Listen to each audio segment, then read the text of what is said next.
Nesta terça-feira é celebrado o Dia Mundial da Voz, data que destaca a importância da voz humana.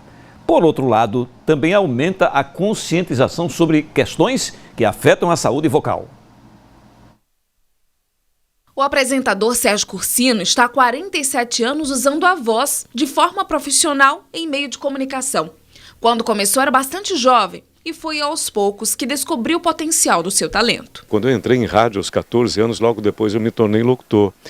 Então, durante esses 47 anos, eu desenvolvi uma gratidão imensa, sincera demais, por essa ferramenta extraordinária que é a voz transmitindo tudo isso, né? É tão interessante, você vai se fascinando na medida em que você descobre o quanto você pode usar a voz das mais variadas formas, em locução, em apresentação, em interpretação, em dramatização. É algo extraordinário e fascinante. No Sistema Atalaia, o apresentador tem acompanhamento com fonoaudióloga. Mas não é só na mídia que existem os profissionais da voz. Eu chamo a atenção, quando a gente fala em profissionais da voz, a gente tem aí uma gama bem grande, um leque bem grande. A gente não está falando apenas de jornalista, de radialista, a gente está falando de professor, a gente está falando de vendedor, a gente está falando de um comerciante ali do bairro que usa muita voz, um corretor.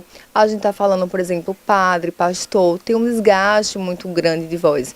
Então a gente quando fala, é um profissional da voz, a gente pensa em uma mídia, mas não um cantor, mas não. Tem outros profissionais da voz ali que precisam também ter uma rotina de cuidados. Os exercícios são fundamentais. Eles destravam a musculatura, melhoram a articulação vocal e são barreiras para lesões. Aqueles exercícios que a gente faz diariamente, que eu sempre passo aqui para vocês, eles são individuais, de acordo com a demanda de cada um e precisam ser feitos diariamente. E assim a gente consegue diminuir o risco de lesões.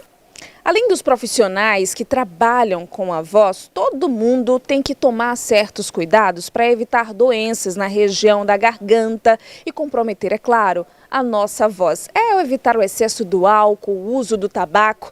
E entre essas doenças tem o câncer de laringe, que representa 25% dos tumores malignos da região de cabeça e pescoço. A gente vem tendo relatos de pessoas jovens com 30, 35 anos com câncer de laringe, então é mais comum do que a gente imagina, e principalmente pelo uso indevido do cigarro, inclusive o cigarro eletrônico e o uso abusivo de bebidas alcoólicas. Diante de uma vida cada vez mais agitada, cuidar da voz é necessário. Evitar abusos, gritar, falar muito forte, muito alto por muitas horas, evitar pigarrear, o famoso pigarro. Se hidratar bastante, principalmente no nosso clima, que é quase o ano inteiro quente, então a desidratação acontece, às vezes a gente nem percebe e afeta diretamente a nossa voz. E se alimentar bem é essencial, porque se você pula uma refeição durante o dia, além de afetar o seu sistema digestivo, influencia na energia, na força que o corpo precisa para produzir a voz. Às vezes demora para estar em alerta quanto à voz, mas nunca é tarde.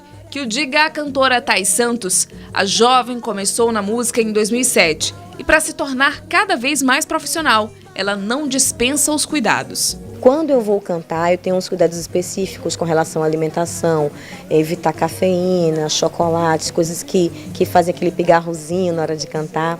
Então, alguns itens de alimentação eu evito. E hidratação, frutas que também ajudam, a maçã é uma fruta maravilhosa para a voz. E é isso, eu vou seguindo direitinho essa linha para cuidados, né, da voz.